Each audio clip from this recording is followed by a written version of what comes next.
Bonjour à tous, bienvenue sur cette deuxième vidéo de technique de Wing Chun. Donc on va revoir juste quelques petites techniques de base, une vidéo assez courte, j'en ferai une autre. Comme certains savent, ça a été compliqué cette semaine pour moi, donc voilà, je remercie tous ceux qui m'ont laissé des messages. Et je voudrais juste qu'on revoie deux, trois petites choses. Une petite technique qu'on voit dans la première forme dans Suling Tao, qui n'est pas toujours comprise au début, donc vous allez pouvoir la retravailler. Donc c'est comme dans Suling Tao, on fait Pak Sao, on rentre son coude, on dit fonction Tan Sao, et on fait Chan Sao. On fait de l'autre côté, Pak Sao, on rentre son coude, fonction Tan Sao, Chan Sao. Donc cette technique, elle n'est pas toujours comprise. Je vais essayer de la faire sur le mannequin pour que vous voyez. Je ne sais pas comment vous voyez au mieux. Vous voyez qu'il n'est toujours pas fini. Donc, cette technique, elle est simple. Vous avez un premier coup qui arrive. Vous allez faire un Pak Sao. Ok ? Alors, je le fais vraiment comme ça pour pouvoir le montrer sur le mannequin. Et puis, un deuxième coup de poing qui va arriver tout de suite. Donc, vous allez rentrer votre coude et venir le bloquer. Voilà. Fonction Tan Sao. Pourquoi fonction Tan Sao ? Parce que vous ne pouvez pas vraiment vous mettre en Tan Sao, mais vous allez utiliser un mouvement qui utilise la fonction du Tan Sao, c'est-à-dire le blocage comme ça, et ensuite Chan Sao. Ok ? Peut-être que si je fais comme ça se voit mieux. Donc, déjà travaillez-le bien dans la forme. Regardez, j'ai mon coude, c'est mon coude qui revient, d'accord ? Il redescend, et le bras redescend, et va se tourner en fonction Tan Sao, puis il revient au centre et frappe. Pourquoi ? Je fais Pak Sao. Je bloque un premier coup. Je ramène mon coude en fonction Tan Sao. Et si je veux revenir au centre, je dois rentrer ce coup. D'accord ? Donc,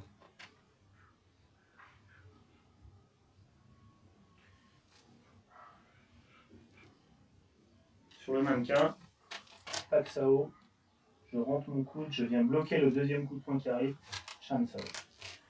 Imaginez un premier coup qui vient, je le bloque en Pak Sao. Le deuxième arrive par là, je viens le chercher là, je passe au centre et je frappe. D'accord ? Ça, c'est la première technique, donc travaillez-le bien dans la forme.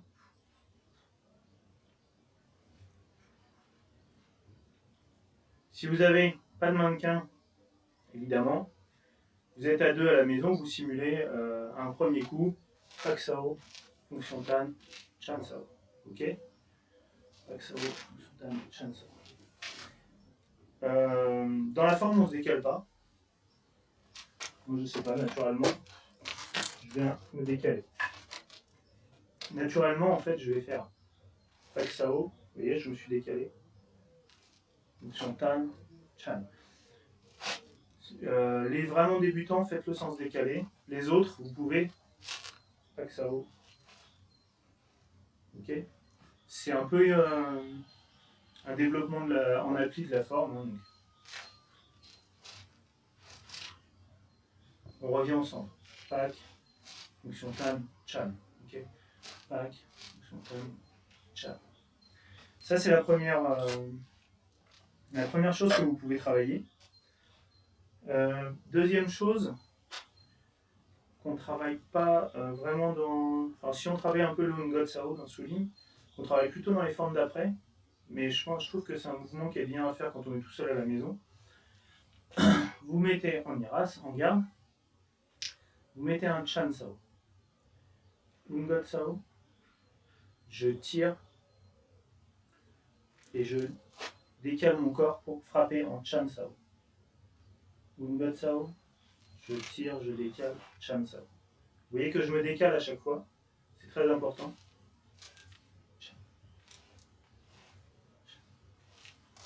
Il y a un basculement des épaules qui est important. Je ramène.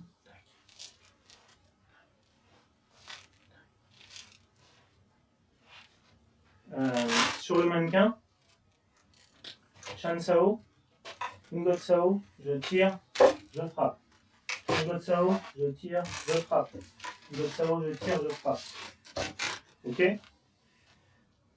Travaillez-le doucement au début. Chan Sao. Ungot, Chan. Ungot, Chan. Je vais faire de côté. Je pense qu'on voit au milieu de côté. Chan. Ungot, Chan. Ungot, Chan. Pour rappel, les décalages, jamais comme ça. Les deux pieds en même temps, c'est pas bon. Vous ne pouvez pas être sur vos deux appuis en même temps. Si vous faites ça, vous êtes sur vos deux appuis en même temps, et là, vous n'avez plus aucune mobilité. Un appui, je reviens au centre, l'autre appui. Ok? Là, je garde une mobilité. Je peux lever la jambe. Voilà. Si je suis sur les deux pieds en même temps, je suis complètement bloqué. Donc, je refais le profil. Chan Sao. Chan, Ungot, Chan, Chan.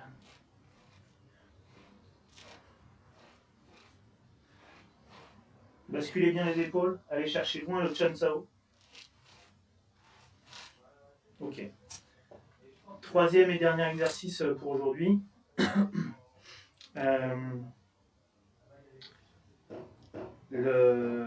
Ça va être un peu plus compliqué, donc c'est un peu plus pour les exercices, on va les faire en cours. Vous avez une position qui est Bong Sao, Wu Sao, qui est une position en général où on va bloquer un coup. Mais pour travailler le Bong Sao, donc dans la forme on fait comme ça, on part comme ça, d'accord? Mais un Bong Sao c'est pas un truc d'accord, c'est un truc structuré. Donc on a la main, je dis toujours dans la forme, la main et souple, molle, et le bras par contre il est structuré. Pourquoi? Parce qu'un Bong Sao, en fin de compte, c'est comme si je vais mettre un coup comme ça et je suis bloqué par un point. Donc, comme si je voulais faire un Man Sao. Et en fait, mon bras va se retrouver bloqué et il va le mouvement va se transformer en Bong Sao qui va être un mouvement de protection. Donc on peut partir d'un man, on peut partir d'un coup de poing. Je ne sais pas si on va bien voir là-dessus. Si je pars d'un coup de poing et que je suis bloqué, j'en vois bien dans l'idée de donner un coup de poing, mais je me retrouve bloqué par une force. Vous savez, au Wing Chun, on ne force pas, donc ça ne sert à rien que je force. En plus, c'est un mannequin de bois, il n'est pas censé bouger, il n'est pas fini, donc il n'est pas accroché, il n'est pas censé bouger. Donc naturellement, mon bras va partir en Bong Sao. Ok? Et ça, il faut que ce soit naturel, c'est-à-dire que quand je rencontre une résistance, boum.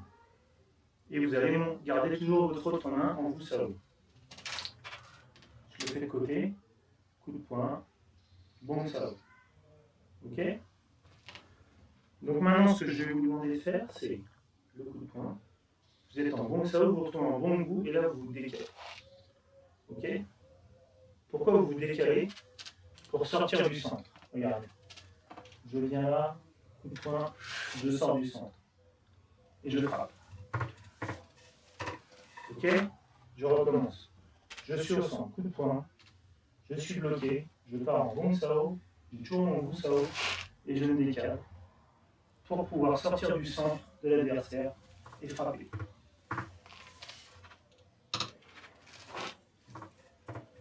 Je reviens au centre. Je fais pareil de l'autre côté, coup de poing, on me retrouve bloqué. Donc là, ce que vous allez pouvoir faire, c'est essayer de faire ça en mannequin. Si vous avez un adversaire ou si vous voulez même, je sais pas, avec un manche à balai ou n'importe quoi, ou un truc ou un tabouret, si vous voulez vraiment un bras, vous faites un coup de poing, vous le transformez en bong, vous décalez, 1, 2, 3. On revient ensemble. Coup de poing, bong, vous, je me décale, 1, 2, 3. On revient ensemble. Coup de poing, bong, vous. Coup de poing, bong, vous. Très très important, rappelez-vous, travaillez, c'est un triangle, travaillez avec une ligne devant vous, si vous avez du carrelage par terre, vous travaillez sur une ligne. Pourquoi? Parce que les coups de poing, quand vous êtes là, vous ne frappez pas là sur le côté. L'adversaire il est là devant, en face. Donc toujours très très important, je pars en bond, je me décale, mais je ne me tourne pas.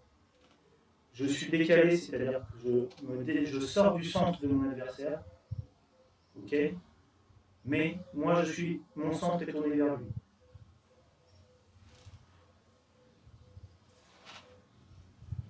Ok, donc là, je viens. Travaillez ça doucement pour le faire bien. Essayez de ne pas avoir les épaules trop hautes. Le bong sao, vous sao, je me décale.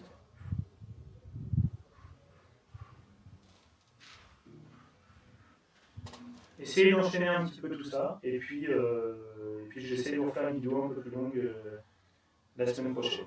Ça marche? Allez, merci. Bonne soirée, bon courage à vous.